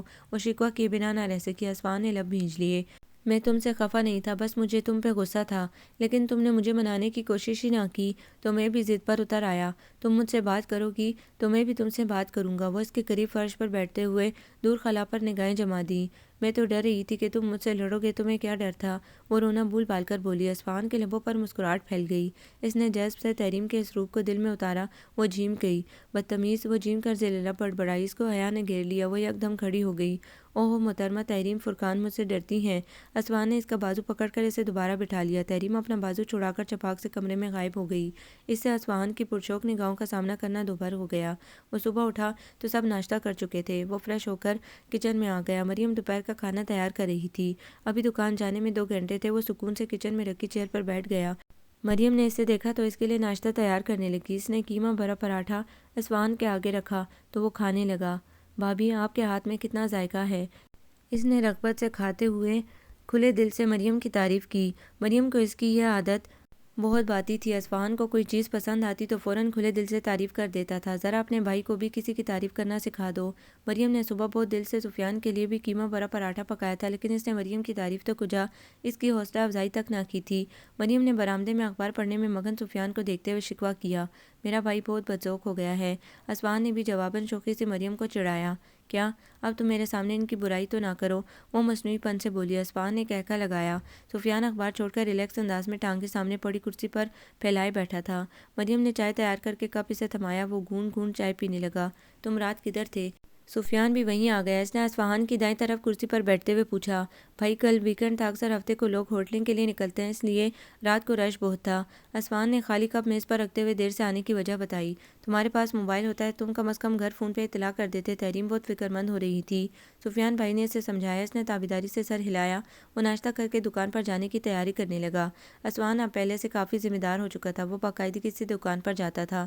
مریم نے اس کے جانے کے بعد سفیان کو اطلاع دی۔ وہ بھائی کے لیے بہت متفکر تھا اور اکثر مریم سے اسوان کے متعلق بات کرتا رہتا تھا۔ مریم نے اسے تسلی دی۔ سفیان اس کے مستقبل کے متعلق سوچنے لگا۔ اسوان کچھ عرصہ جاب کرے، پھر میں ابو سے بات کر کے اس کے لیے ذاتی بزنس کی کوشش کروں گا۔ یہ بزنس بھی اچھا ہے، اس کے لیے کینٹ ایریا بہت مناسب رہے گا۔ سفیان نے جوش سے پورا منصوبہ بنا ڈالا تھا۔ مریم اسوان کی جاب سے خوش نہ تھی، مگر محض تجربہ حاصل ہونے کی خاطر چپ تھی۔ وہ اسوان کے ذاتی بزنس کے لیے اپنا زیور تک بیچنے کو تیار تھی۔ اس سے اسوان تحریم کی نسبت سے بھی بے حد عزیز تھا۔ بیگم صاحبہ، آج تو بہت اشتہا انگیز کھانوں کی خوشبو آ رہی ہے۔ سفیان نے کھانے کی خوشبو طویل سانس بھر کر اندر اتارتے ہوئے کہا۔ شکر ہے آپ کو بھی میری تعریف کا خیال آیا۔ مریم نے ہولے سے شکوہ کیا۔ وہ ناشتے پہ سفیان کے نہ سراہنے خاصا ہرٹ ہوئی تھی۔ بھیا، آپ میری بھابھی کی تعریف کیوں نہیں کرتے بھلا؟ اسوان دکان پر جانے لگا تو مریم کا شکوہ سن کر پلٹ آیا اور شوخی سے سفیان سے استفسار کرنے لگا۔ یار، گھر کی مرغی دال برابر۔ سفیان نے مریم کے پرشکوہ من موہنے چہرے کو محبت سے دیکھتے ہوئے جواب دیا تو وہ احتجاجاً واک آؤٹ کر گئی۔ بھیا بھابھی اپوزیشن کی طرح واک آؤٹ کرنے لگی ہیں۔ اسوان نے سفیان کو چھیڑا۔ اس نے محبت سے بھائی کے سر پر ہولے سے چپت لگا دی۔ اوہ! یکا اسوان کو تیزی سے گزرتے وقت کا احساس ہوا تو وہ چلا گیا۔ تحریم کا رزلٹ آ گیا تھا۔ اس نے حسب معمول شاندار مارکس سے کامیابی حاصل کی تھی۔ سفیان نے اسے فون پہ بطور خاص مبارکباد دی تھی۔ اسوان تو اس کے پیچھے ہاتھ دھو کر ٹریٹ لینے کے لیے پڑ گیا۔ کیا لوگے؟ وہ اسوان سے زچ ہو کر رہ گئی۔ جو مانگوں گا تم دو گی؟ اس نے معنی خیزی سے الٹا سوال داغ دیا۔ اس کی آنکھوں میں مچلتی محبت اور شوخی نے تحریم کو نروس کر دیا۔ بالکل، وہ خود کو مضبوط کرتے ہوئے بولی۔ اسوان کے سارے انداز ہی بدلے بدلے لگ رہے تھے۔ اس کا نرم و میٹھا محبت ٹپکاتا لہجہ، محبت کی چمک سے روشن بڑی براؤن آنکھیں، چہرے پر پھیلا میٹھا تبسم۔ تحریم کا دل تیزی سے دھڑکنے لگا۔ تمہارا ساتھ ساری عمر کے لیے تحریم دو گی نا مجھے؟ وہ آنکھوں میں محبت کی کندیلیں جلائے وہ چاو سے پوچھ رہا تھا۔ یہ بات بھلا کہنے کی ہے؟ اس نے دھیمے سے شرماتے ہوئے جواب دیا، لیکن اسوان نہ جانے کیوں مطمئن نہ ہو سکا۔ وہ اس کے منہ سے اقرار سننا چاہتا تھا، اپنی چاہت کا واضح اقرار۔ ہاں، مجھے تم سے واضح اقرار سننا ہے تحریم۔ تم مجھے چھوڑ کر تو کہیں نہیں جاؤ گی نا؟ اسوان نے بضد لہجے میں پوچھا۔ نہ جانے کیوں وہ وہمی ہو رہا تھا۔ اسے یوں لگ رہا تھا جیسے جدائی نزدیک ہی کہیں طاق میں بیٹھی ہے۔ تحریم الجھ گئی۔ اسے اصفہان کے اسرار سے خوف آنے لگا۔ اس نے بغور اصفہان کو دیکھا جو آس و نراس میں گرا اس کے جواب کا منتظر تھا۔ اصفہان، میرا وعدہ ہے تم سے، میں تمہیں چھوڑ کر کہیں نہیں جاؤں گی، میں ہمیشہ تمہارے ساتھ رہوں گی۔ اس نے اعتماد سے مضبوط لہجے میں اس کی آنکھوں سے جھانکتے ہوئے اسے اپنی محبت کا یقین دلایا۔ چھوڑو یار ٹریٹ ویٹ کو، میں تمہارے لیے کوئی چکن پیس لے آؤں گا۔ اصفہان نے یکدم اپنی ٹون بدل لی، اس کی سنجیدگی و متانت شوخی اور لاابالی پن میں ڈل گئی۔ تحریم حیرت سے پل پل بدلتے اس شخص کو دیکھ کر رہ گئی جو چند لمحے اس سے محبت کا مان مانگ رہا تھا۔ تم کیا چیز ہو اصفہان، وہ کہے بنا نہ رہ سکی تھی۔ میں چیز بڑی ہوں مست مست، وہ شوخی سے گنگناتا بالوں میں انگلیاں پھیرنے لگا تھا۔ تحریم اسے گورنے لگی، میں کل جلدی آ جاؤں گا اور سب کو میری طرف سے تمہاری کامیابی پر ٹریٹ ملے گی۔ اصفہان نے جوگرز پہنتے ہوئے اسے بتایا، ہم کہیں آؤٹنگ پہ چلیں اصفہان؟ وہ پرجوش ہو گئی، وہ ہم شادی کے بعد جایا کریں گے۔ اصفہان نے شوخی سے برجستہ جواب دیا، وہ جھیم گئی۔ اصفہان اس کے من موہنی حسین مکھڑے کو دیکھتا رہ گیا۔ اسے شاندار نمبرز کی بدولت اپنے پسندیدہ سبجیکٹ میں داخلہ مل گیا۔ اس کا نام پہلی لسٹ میں ٹاپ 10 میں تھا۔ اسے اپنے خواب کی تعبیر اور منزل قریب نظر آنے لگی۔ اس نے باقاعدگی سے کلاسز جوائن کر لیں۔ اسے یونیورسٹی میں داخلے کی اجازت اصفہان کی سفارش اور حمایت سے ملی تھی۔ اس کے دل میں اس کے لیے چاہت اور بڑھ گئی تھی۔ وقت گزرتا رہا اور وہ پریویس سے فائنل پروف میں آ گئی۔ انہی دنوں ان کی کلاس میں جنید ہمدانی مائیگریٹ ہو کر آیا۔ جنید کے فادر گورنمنٹ آفیسر تھے۔ جنید کو اول روز سے خود میں مگن رہنے والی اور لیے دیے انداز رکھنے والی تحریم فرقان بہت بھائی تھی۔ تحریم مشرقی اقدار اور روایات کی حامل سلجھی ہوئی نفیس لڑکی تھی۔ جنید کو وہ بہت پسند آئی تھی۔ وہ والدین کی اکلوتی اولاد تھا۔ تحریم، وہ سر جا کی کلاس اٹینڈ کر کے کلاس روم میں نکلی تو جنید نے اسے کوریڈور میں جا لیا۔ وہ اپنے نام کی پکار پر رک گئی۔ مس تحریم فرقان، مجھے آپ سے کچھ کہنا ہے۔ وہ اس کی رائے جان کر اپنے والدین کو اس کے گھر بھیجنا چاہتا تھا تاکہ ان کی بات طے ہو سکے۔ جی فرمائیے، تحریم نے حلیم و بردباری سے اسے مخاطب کیا۔ وہ لمبے بالوں کی چوٹیاں گوندے سر پہ دوپٹہ ٹکائے بہت معصوم اور باوقار لگ رہی تھی۔ جنید کی زبان اس کا ساتھ چھوڑ گئی۔ وہ عقیدت و جذب سے اس کے دوپٹے کے حالے میں مقید مقدس چہرے پر ایک نظر ڈال کر رہ گیا۔ مجھے آپ سے کچھ نوٹس چاہیے تھے، آپ کلاس میں سب سے ذہین ہیں، یقیناً آپ کے نوٹس بھی اچھے ہوں گے۔ جنید نے بات بدل دی، اوکے آپ کو کل مل جائیں گے۔ وہ بہت کوآپریٹو تھی۔ اس نے فوراً حامی بھر لی۔ جنید نے اپنا ارادہ بدل دیا۔ وہ ڈائریکٹ اپنے والدین کو جلد اس کے گھر بھیجنے کا فیصلہ کر چکا تھا۔ وہ سو کر اٹھی تو خلاف معمول گھر میں خاصی خاموشی تھی۔ سائرہ اور مریم بازار گئی ہوئی تھیں۔ تایا ابو اپنے کمرے میں آرام کر رہے تھے۔ وہ سست قدموں سے چلتی صحن میں لگے واش بیسن پہ منہ دھونے لگی۔ تازہ پانی کے چند چھپاکوں سے اسے تازگی محسوس ہوئی۔ اس نے اسٹینڈ پر لٹکے تولیے سے منہ خشک کیا اور اپنے لیے چائے بنانے کچن میں آ گئی۔ اسی پل گیٹ پر بیل ہوئی۔ اس نے آ کر گیٹ کھولا۔ گیٹ پر ایک اجنبی مگر باوقار اور گریسفل جوڑا کھڑا تھا۔ ان کے ہر انداز سے خوشحالی اور امارت ٹپک رہی تھی۔ بیٹا، کیا تحریم فرقان یہیں رہتی ہیں؟ اجنبی گریسفل عورت نے اپنی ساڑی کا فال ایک نزاکت سے درست کرتے ہوئے پوچھا۔ جی میں تحریم ہوں، اندر آئیے۔ وہ انہیں لیے اندر آ گئی۔ کیا آپ گھر پر اکیلی ہیں؟ خاتون نے گھر میں چھائے سکوت کو فوراً محسوس کر لیا۔ انہوں نے ایک نگاہ میں گھر کے در و بام سے ٹپکتی نفاست و سلیقہ بھانپ لیا۔ وہ ایک چھوٹا متوسط طبقے کا 3 کمروں پر مشتمل گھر تھا۔ انہوں نے تحریم کو گہری نظروں سے دیکھتے ہوئے پوچھا۔ وہ بلا شبہ حسین دلکش لڑکی تھی۔ انہوں نے بیٹے کی پسند کی داد دی۔ جی نہیں، میرے تایا ہیں۔ تحریم نے نعمان کے کمرے کی طرف اشارہ کیا۔ ہم ان سے ملنے آئے ہیں۔ تحریم کو وہ خاتون کچھ خپتی سی لگی تھیں۔ وہ چند لمحے قبل اس سے اسی کے متعلق پوچھ رہی تھی اور اب تایا سے ملنے کی خواہش کر رہی تھیں۔ وہ ان دونوں کو تایا کے کمرے میں چھوڑ کر چلی گئی۔ وہ کچھ دیر بعد چائے لے کر آئی تو وہ مہمان جا چکے تھے۔ تایا جان، وہ آئی تو تایا جان تنہا کسی گہری سوچ میں گم تھے۔ انہوں نے خالی اداس نظروں سے اسے دیکھا۔ مہمان چلے گئے کیا؟ اس نے حیرت سے پوچھا۔ تایا نے خاموشی سے گردن اس بات میں ہلا دی۔ وہ پریشان سوچ میں گم تھے۔ انہیں گہری چپ لگ گئی تھی۔ تحریم جانتی تھی کہ تایا جان کی ایسی حالت ان اجنبی مہمانوں کے جانے کے بعد ہوئی تھی۔ نہ جانے وہ کون تھے اور ان سے کیوں ملنا چاہتے تھے۔ وہ آسمان پر اڑتے پرندوں کے غول سوچوں میں گم دیکھ رہی تھی۔ تحریم، مریم آپی نے ہولے سے اس کا کندھا ہلایا۔ اس کا دل اداس ہو رہا تھا۔ اس کی آنکھوں میں نمی اکٹھے ہونے لگی جسے چھپانے کے لیے اس نے چہرہ موڑ لیا۔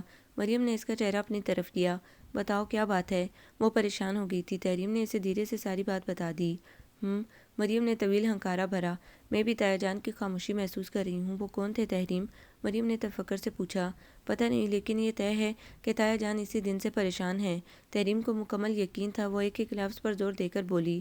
مریم بھی پریشان ہو گئی تھی۔ تحریم نے گھر میں کسی سے ذکر نہ کیا تھا بلکہ وہ خود ان لوگوں کو بھول چکی تھی۔ شاید اسے وہ اجنبی مہمان کبھی یاد نہ آتے اگر اسے تایا جان کی پریشانی کا احساس نہ ہوتا۔ سائرہ، مجھے تم سے ایک ضروری بات کرنی ہے۔ نعمان اندرونی کشمکش اور جنگ سے ہار گئے تھے۔ انہوں نے اس روز بیوی سے بات کرنے کی ٹھان لی۔ سائرہ ہمتاً گوش ہو گئیں۔ سائرہ، تمہیں تحریم سے کتنا پیار ہے؟ نعمان نے سنجیدگی سے سوال کیا۔ سائرہ اچنبھے میں گر گئی۔ سوال ان کے لیے قطعاً غیر متوقع تھا۔ وہ مجھے بیٹیوں جیسی عزیز ہے نعمان، سائرہ نے پوری سچائی سے کہا۔ تو پھر ایک بیٹی کی ماں بن کر فیصلہ کرنا۔ نعمان ان سے یہی سننا چاہتے تھے۔ انہوں نے سائرہ کو امتحان میں ڈال دیا۔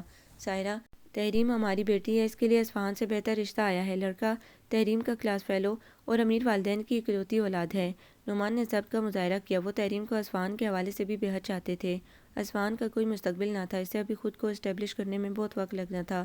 انہوں نے مریم کی شادی اس کے ماسٹرز کرتے ہی کر دی تھی۔ تحریم کے ماسٹرز میں 1 سال رہ گیا تھا۔ وہ جلد از جلد اس فرض سے سبکدوش ہونا چاہتے تھے۔ جنید کے والدین اس کا بزنس سیٹل کر رہے تھے۔ تحریم یقیناً وہاں خوش رہتی۔ وہ ایک خوشحال فیملی کی اکلوتی بہو بن کر پرسکون زندگی گزارتی۔ نعمان خود غرض نہ تھے کہ وہ ایک بہتر رشتے پر بیٹے کو ترجیح دیتے اور روز محشر بھائی کے سامنے شرمندہ نہ ہونا چاہتے تھے۔ بالکل نہیں، وہ میری بہو ہے۔ سائرہ کو نعمان پر ڈھیروں غصہ آ گیا۔ نعمان نے انہیں مہمانوں کی آمد کا بھی بتا دیا۔ آپ نے انہیں بتایا کیوں نہیں کہ تحریم میرے اصفہان کی منگ ہے؟ وہ الٹا شوہر پر بگڑنے لگی۔ ان کا خون کھول اٹھا تھا شوہر کی نرالی منطق سن کر۔ وہ اصفہان اور تحریم کے دلی ربط سے بھی آگاہ تھیں۔ انہیں نعمان کی لا علمی پر دکھ ہوا۔ میں نے تم سے پوچھا تھا کہ تم تحریم سے کتنا پیار کرتی ہو؟ نعمان نے الٹا انہیں شرمندہ کرنا چاہا۔ آپ ان سے انکار کر دیں۔ سائرہ نے شرمندگی پر قابو پا کر ٹھوس لہجے میں جواب دیا۔ کس بنیاد پر؟ کیا اس لیے کہ وہ اصفہان کی منگ ہے؟ وہ ہمارا جلد بازی کا فیصلہ ہے۔ سائرہ، مجھے اب پچھتاوا ہوتا ہے۔ ہم نے یہ فیصلہ کیوں کیا؟ ہمیں مریم اور سفیان کی طرح وقت آنے پر یہ فیصلہ کرنا چاہیے تھا۔ بہرحال ہم اپنے غلط فیصلے کا ازالہ تو کر سکتے ہیں نا؟ نعمان پر ان کے غصے کا کوئی اثر نہ ہوا تھا۔ دیکھو سائرہ، تم بیٹے کی نہیں بلکہ بیٹی کی ماں بن کر سوچو۔ تم نے تحریم کو ماں کا پیار بھی دیا ہے۔ اگر تمہاری بیٹی کے لیے ایسا شاندار رشتہ آتا تو کیا تم انکار کرتی؟ نعمان نے رسانیت سے انہیں سمجھایا۔ سائرہ کچھ سمجھنے اور سننے کو سرے سے ہی تیار نہ تھیں۔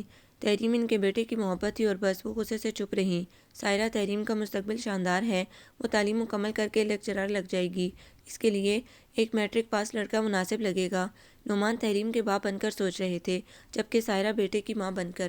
سائرہ کو اجنبی مہمانوں پر غصہ آنے لگا، جن کی آمد ان کے گھر کا سکون برباد کرنے کا موجب بن گئی تھی۔ وہ چند لمحے بعد کچھ نرم پڑ گئیں۔ وہ سب باتیں اپنی جگہ، مگر بچے بھی اس رشتے پر خوش ہیں۔ سائرہ نے انہیں دبے لفظوں میں آگاہ کیا۔ نکاح کے 2 بولوں میں بہت طاقت ہوتی ہے۔ یہ 2 اجنبی دلوں کو ملا دیتی ہیں۔ نعمان کے فیصلے میں کوئی لچک نہ آئی تھی۔ نعمان میرا بچہ، وہ اپنا مستقبل بنانے کی کوشش کرتا رہا ہے۔ سائرہ کا دل کبھی تحریم کے بہتر مستقبل کا سوچتا تو کبھی اولاد کی محبت سے بھر جاتا، اور سخت الجھن و کشمکش میں تھی۔ انہوں نے اصفہان کا کمزور دفاع کیا۔ سائرہ، میں اس کے بہتر مستقبل کے انتظار میں اپنی بچی کو بوڑھا نہیں کرنا چاہتا ہوں۔ میں اگلے سال اس کی شادی کر دینا چاہتا ہوں۔ رہا تحریم کا خواب تو وہ اپنے گھر جا کر پورا کرتی رہی۔ نعمان نے قطعیت سے اپنا فیصلہ سنایا۔ سائرہ کو غصے کی بجائے تشویش نے گھیر لیا تھا۔ میں ان سے فون پر بات کر لوں گا، تم اور مریم جا کر لڑکا دیکھ آنا۔ نعمان تو جیسے فیصلہ کیے بیٹھے تھے، وہ افسردہ ہو گئی۔ گھر بھر پر سوگواریت طاری تھی۔ جس نے بھی سنا وہ حیران و پریشان ہو گیا۔ سائرہ نعمان کو سمجھا سمجھا کر تھک گئیں، مگر ان کے فیصلے میں کوئی تبدیلی نہ آئی۔ نعمان ہٹ درم یا ضدی نہ تھے۔ وہ خود غرض نہ بننا چاہتے تھے۔ انہیں اصفہان اور تحریم دونوں کی خوشیاں عزیز تھیں۔ وہ اپنی دانش میں بہتر فیصلہ کر رہے تھے، جو تحریم اور اصفہان دونوں کی خوشیوں کا ضامن تھا۔ وہ اصفہان کے لیے کسی سلیقہ شعار اور سلجھی ہوئی لڑکی کے خواہشمند تھے۔ لڑکی بھلے اعلیٰ تعلیم یافتہ نہ ہو، مگر وہ گھریلو امور میں طاق ہو۔ وہ بے خبر تھے کہ ان کا فیصلہ 2 دنوں پر بجلی بن کر گرا ہے۔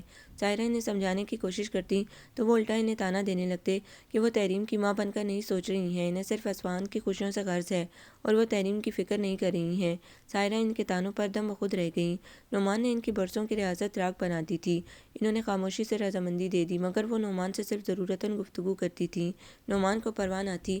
ان کا خیال تھا کہ سائرہ کا غصہ یا ناراضگی وقتی ہے۔ وہ تحریم کو اس کی زندگی میں خوش دیکھ کر سب کچھ بھول بھال جائیں گی۔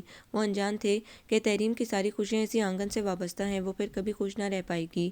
تحریم کو تائی امی سے بہت ڈھارس تھی، جو اس کے حق کے لیے تایا جان کے سامنے ڈٹی ہوئی تھی۔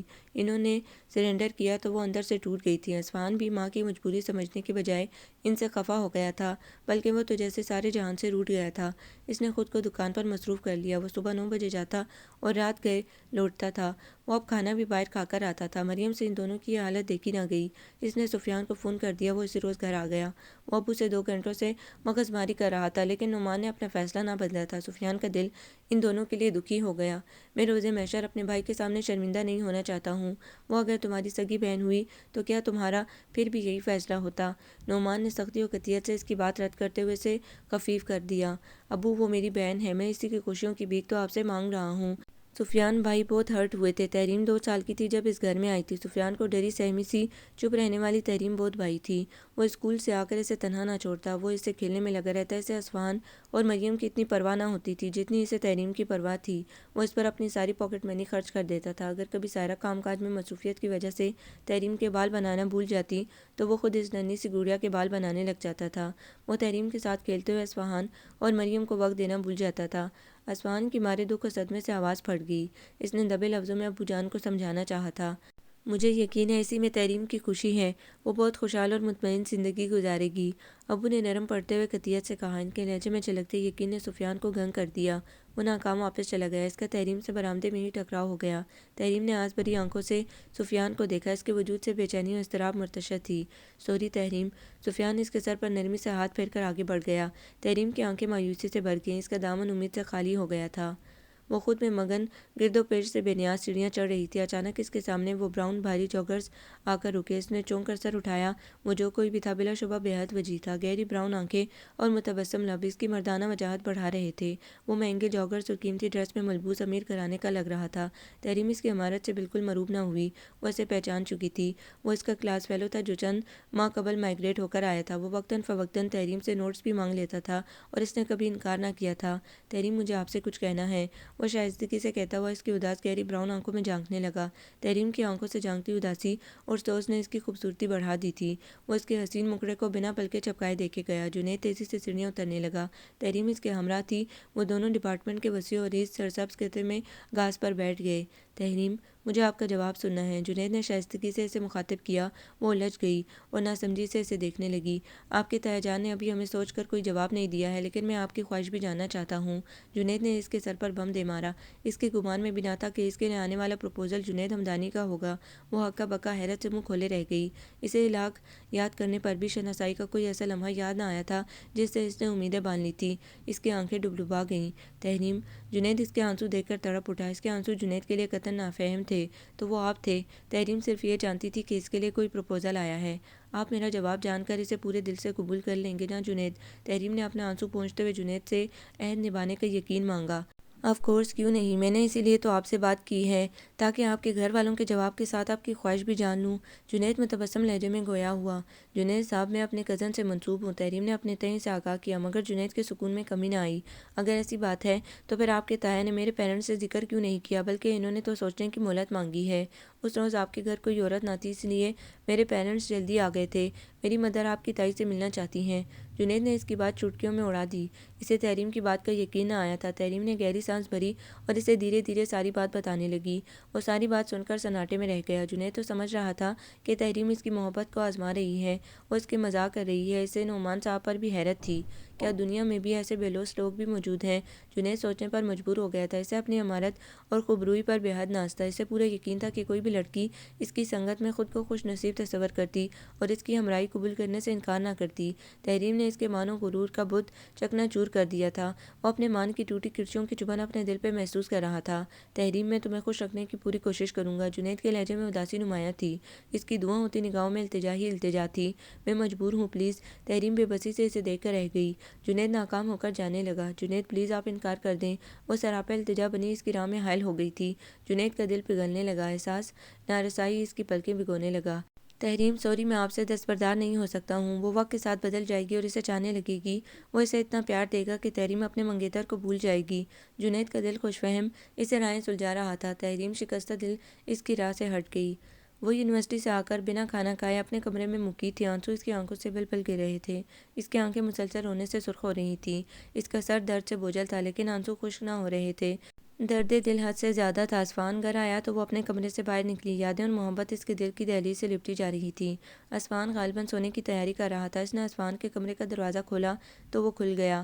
وہ آہستگی سے چلتی اس کے سامنے دو زانوں بیٹھ گئی۔ بکھرے بال، متورم بہتی آنکھیں، سرخ ناک، کپ کپاتے لب۔ اس کی حالت ایسے مسافر کی سی تھی جس نے اپنی تمام عمر منزل کی تلاش میں ناکام گزار دی ہو۔ اصفہان تڑپ اٹھا۔ اس نے بے تابی سے اس کے آنسو صاف کیے۔ وہ ہچکیوں سے روتی اس کے کندھے سے لگ کر رونے لگی۔ اس روز تم نے مجھ سے وعدہ لیا تھا، آج میں تم سے وعدہ لینا چاہتی ہوں، مجھے چھوڑ کر کہیں نہیں جاؤ گے نا؟ وہ زاروں زار روتی اس سے تجدید و پیمان چاہ رہی تھی۔ اصفہان خود پر ضبط کر کے کڑے پہرے بٹھائے اس کے بال ہولے سے سہلانے لگا۔ وہ اسے شعور کی پہلی منزل سے چاہنے لگا تھا، وہ اس کے دل کا پہلا ارمان تھی۔ مجھ سے وعدہ کرو اصفہان۔ وہ اب بھی رو رہی تھی۔ اصفہان نے اسے کندھوں سے تھام کر اپنے روبرو کیا۔ اس کا دل تحریم کے آنسوؤں سے لبریز آنکھوں میں ڈوب کر رہ گیا۔ وہ بے بسی کی انتہا پر تھا۔ ابو کا فیصلہ گھر میں آخری اور حتمی ہوتا تھا۔ تحریم، ابو نے تمہارے لیے جو سوچا ہے وہی بہتر ہے۔ وہ خون ہوتے دل کی دعائیاں نظر انداز کر گیا تھا۔ وہ بے یقینی سے اسے دیکھتی رہ گئی۔ اسے اپنی سماعتوں پر شبہ محسوس ہوا۔ یقیناً اسے سننے میں غلطی ہوئی۔ اس نے خود کو تسلی دی تھی، لیکن اس کی تسلی عارضی ثابت ہوئی۔ میرے پاس تمہیں دینے کے لیے آخر ہے ہی کیا؟ نہ میں تمہاری طرح تعلیم یافتہ ہوں اور نہ میں دولت مند ہوں، وہ حیثیت سے کہتا ہے۔ اس پل تحریم کے سامنے جو اصفہان کھڑا تھا وہ اس اصفہان سے بالکل مختلف تھا جسے وہ برسوں سے جانتی تھی، جو اس کے دل کی اولین آرزو تھا۔ تم مجھے بیچ راہ میں چھوڑ کر کبھی خوش نہیں رہو گے اصفہان۔ تحریم کے آنسوں امید ہی نہ ٹوٹی تھی، اس کا یقین بھی کرچی کرچی ہو گیا تھا۔ میں اب کبھی خوش نہیں رہ پاؤں گا تحریم، میری زندگی سے خوشی کا لمحہ نکل گیا ہے۔ اس نے درزدیدہ نگاہوں سے شکستہ قدموں سے کمرے سے نکلتی تحریم کو دیکھتے ہوئے سوچا، وہ اس کی زندگی سے بھی ہمیشہ کے لیے جا رہی تھی۔ شاید وہ بیڈ پر بے دم ہو کر رہ گیا۔ اس نے خود کو دن رات کے ہیر پھیر میں بری طرح مصروف کر لیا تھا، مگر تحریم کو دل سے نہ نکال پایا تھا۔ وہ جتنا تحریم کو بھولنے کی کوشش کرتا، وہ اتنا اس کے وجود میں خوشبو کی طرح بسی رہتی تھی۔ اس نے بچپن سے تحریم کو چاہا تھا، شاید اس روز سے جب وہ چچا کی وفات کے بعد ہمیشہ کے لیے ان کے ہاں آ گئی تھی۔ سفیان بھائی اس کا کسی گڑیا کی طرح خیال رکھتے تھے۔ اس نے بھی انہی کی دیکھا دیکھی تحریم کا خیال رکھنا شروع کر دیا تھا۔ بچپن کی بے لوث چاہت کب جان کا روگ بنی اسے علم نہ ہو سکا تھا۔ اسے تحریم کا ساتھ مانگنے کے لیے دعا و مناجات کی ضرورت نہ پڑی تھی۔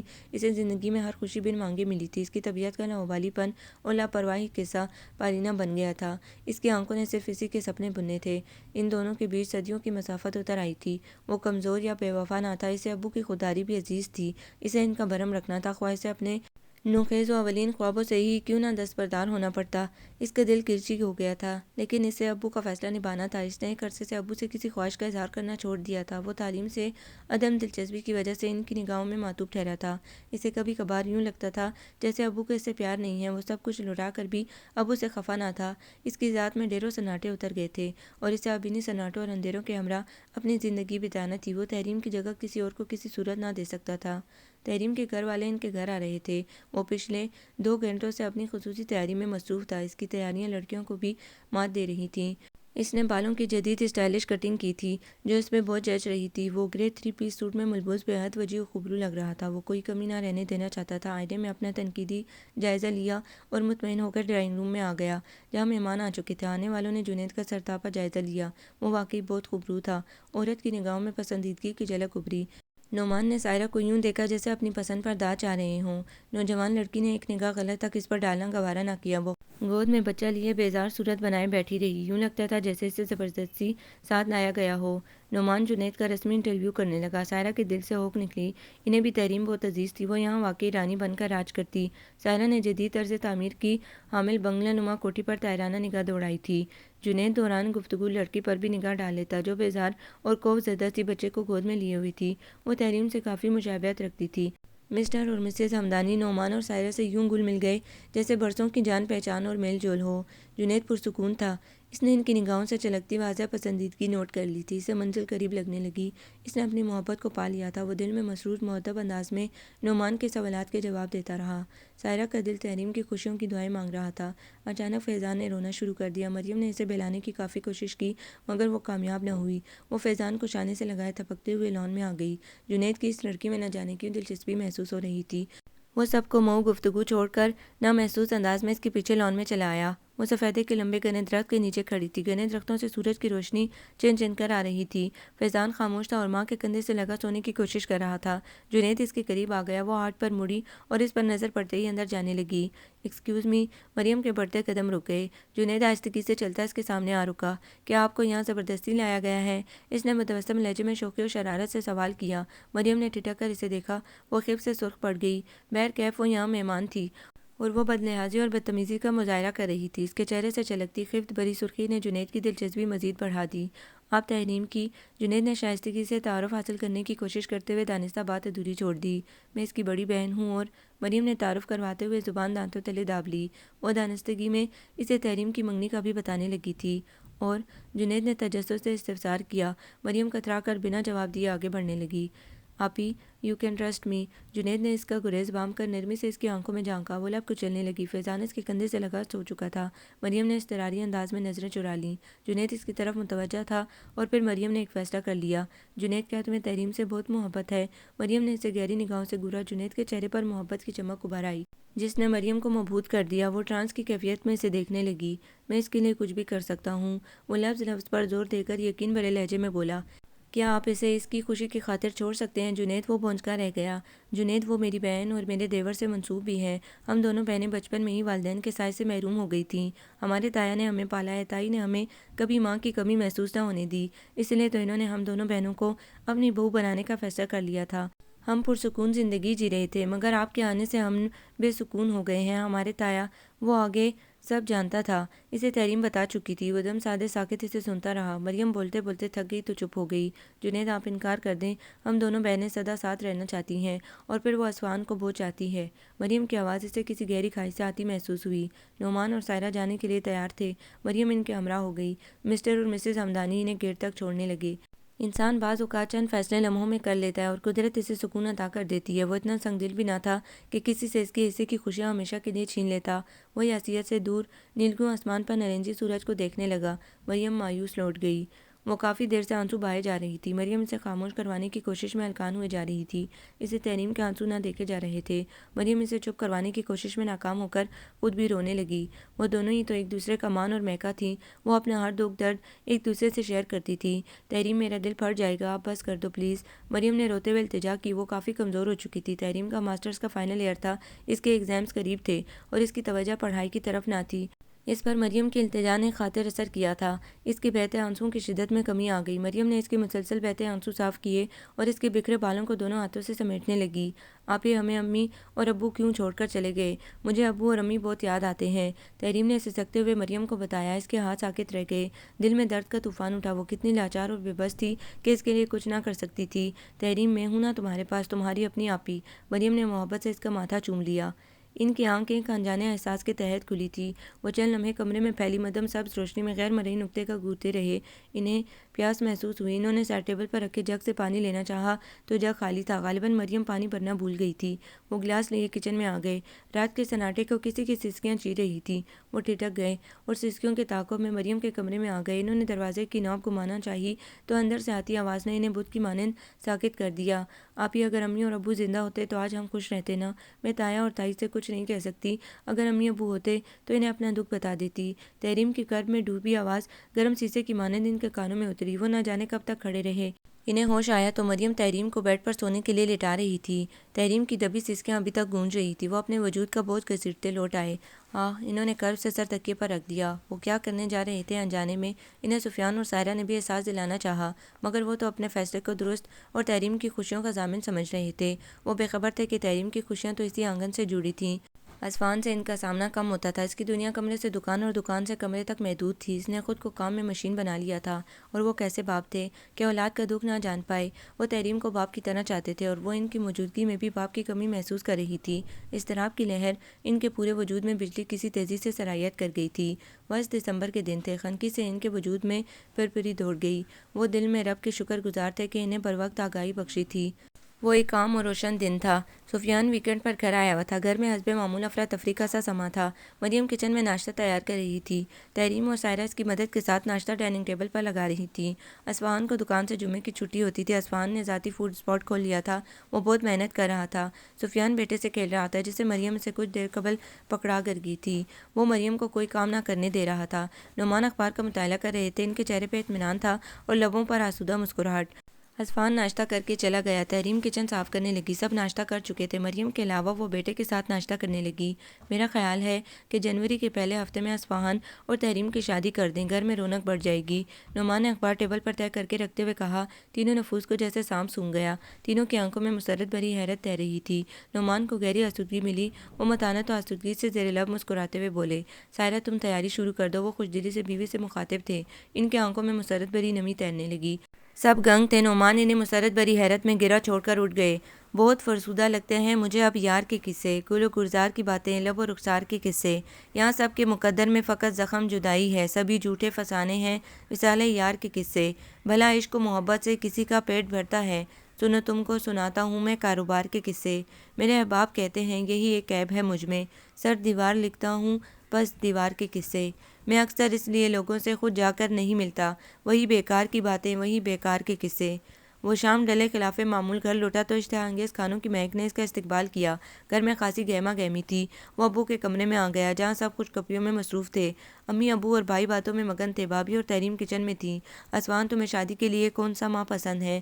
سفیان نے بھائی سے شوق و شریر متبسم لہجے میں سوال کیا۔ وہ نافہمی سے اٹھ کھڑا ہوا۔ ارے کہاں؟ بھائی نے ہاتھ پکڑ کر اسے پھر بٹھا لیا۔ وہ سر جھکا کر آنکھوں میں آئی نمی چھپانے کی صحیح کرنے لگا۔ اسوان بیٹا تمہاری جنوری میں تحریم سے شادی ہے۔ طاہرہ بیٹے کی آزردگی نہ جھیل سکی۔ اس نے جھٹکے سے سر اٹھایا۔ اس کی آنکھوں میں بے یقینی بھری حیرت تیر رہی تھی۔ اسے لمحہ بھر کو تعصف نے گھیر لیا۔ وہ بھی اس سے مذاق کریں گی، اس کی بے بسی اور دکھ پر ہنسیں گی۔ اسوان کی آزردگی بڑھ گئی۔ اللہ کا شکر ہے اس نے مجھے بر وقت درست فیصلہ کرنے کی توفیق دی۔ میں غلطی پر تھا جو اپنے بچوں کی خوشیاں نہ سمجھ سکا۔ مجھے معاف کر دینا بیٹا۔ بابا نے ہولے سے اس کا کندھا دبایا۔ بابا کیا کہہ رہے تھے؟ وہ انہیں خالی نظروں سے دیکھنے لگا۔ اس نے امی اور سفیان بھائی کو دیکھا جو مسکراتی آنکھوں سے اسے دیکھ رہے تھے۔ ان کے چہروں سے چھلکتی خوشی اور اطمینان اسوان کو بہت کچھ سمجھانے لگا تھا۔ اس نے یقین کی منزل طے کی تو خوشی و انبساط، سکون و اطمینان بن کر اس کے وجود پر نرم فوار بن کر برسنے لگے۔ سفیان بھائی نے اسے محبت و گرم جوشی سے خود سے لگا لیا۔ امی نظروں میں اس کی بلائیں لینے لگی۔ وہ باہر آ گیا۔ اس کے قدم خود بخود کچن کی طرف اٹھنے لگی۔ تحریم اور مریم ڈنر کی تیاریوں میں مہو تھی۔ تحریم کے چہرے پر مسلسل پھیلی مسکراہٹ اس کی اندرونی خوشی کا پتہ دے رہی تھی۔